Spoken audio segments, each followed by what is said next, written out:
श्री राधे कृष्ण। ओम नमो भगवते वासुदेवाय नमः। कथा 29। राजा अम्बरीश की कथा। सुखदेव महाराज बताते हैं, हे परीक्षित, अब मैं तुम्हें राजा अम्बरीश की कथा सुनाता हूँ, जिस पर ऋषियों का कोई भी श्राप असर नहीं करता था। राजा अम्बरीश घर, स्त्री, पुत्र तथा अपना सब धन सबको छोड़कर श्री नारायण की भक्ति में लगे रहते थे। राजा अम्बरीश की भक्ति से प्रसन्न होकर उनकी रक्षा के लिए भगवान ने अपना सुदर्शन चक्र नियुक्त कर दिया, जो सदा उनकी रक्षा करता था।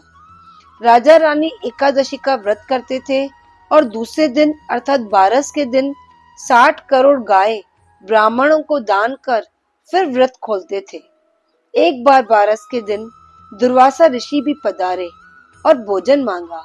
राजा ने कहा, भोजन सब तैयार है। तब दुर्वासा ऋषि और उनके साथ आए दूसरे ऋषि भी जमुना के किनारे नहाने चले गए और जानबूझकर देर करने लगे, जिससे बारस का दिन गुजर जाए।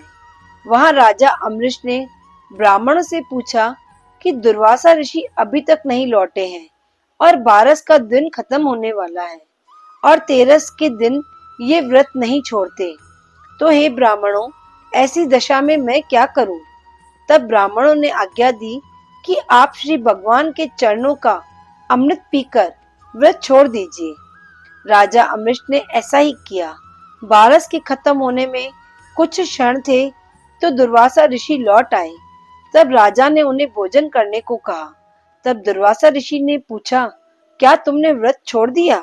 राजा बोले, मैंने भोजन नहीं खाया, किंतु ब्राह्मणों के कहने पर मैंने अमृत पीकर व्रत छोड़ा है। ये सुन दुर्वासा ऋषि को क्रोध आ गया। अपने बाल निचोड़कर उसमें से एक राक्षसनी कृत्य प्रकट कर दी। वह राजा अम्बरीश को मारने के लिए हाथ में तलवार लिए आगे आई। राजा अम्बरीश जरा भी नहीं घबराए, सिर्फ अपने नारायण को याद करने लगे।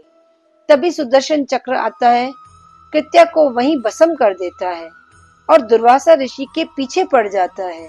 ऋषि दुर्वासा अपने प्राण बचाने के लिए भागने लगते हैं। ऋषि भागते भागते ब्रह्मा जी, शिव जी दोनों के पास आते हैं, पर कोई मदद नहीं करता। फिर ऋषि विष्णु के पास जाते हैं और कहते हैं, हे लक्ष्मी नारायण, मैं आपका अपराधी हूँ, मुझे माफ कीजिए, मैंने आपके भक्तों को सताया है। तब भगवान कहते हैं, मैं हमेशा अपने भक्तों के अधीन रहता हूँ, आप मेरे भक्त के पास ही जाएं और वो ही आपका कष्ट कम कर सकते हैं। आखिर में ऋषि राजा अम्बरीश के पास गए और उनके पैरों में गिर गए। राजा अम्बरीश ने सुदर्शन चक्र से कहा कि दुर्वासा ऋषि एक ब्राह्मण है, कृपया कर उन्हें छोड़ दे। राजा की ऐसी प्रार्थना पर सुदर्शन चक्र शांत हो गया।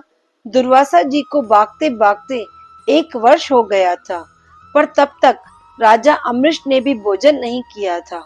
अब राजा ने पहले दुर्वासा ऋषि को भोजन करवाया, फिर स्वयं खाया। दुर्वासा ऋषि राजा अम्बरीश की बहुत प्रशंसा कर उन्हें आशीर्वाद देकर ब्रह्मलोक चले गए। बोलो नारायण भक्त अम्बरीश की जय। श्री राधे कृष्ण। ओम नमो भगवते वासुदेवाय नमः।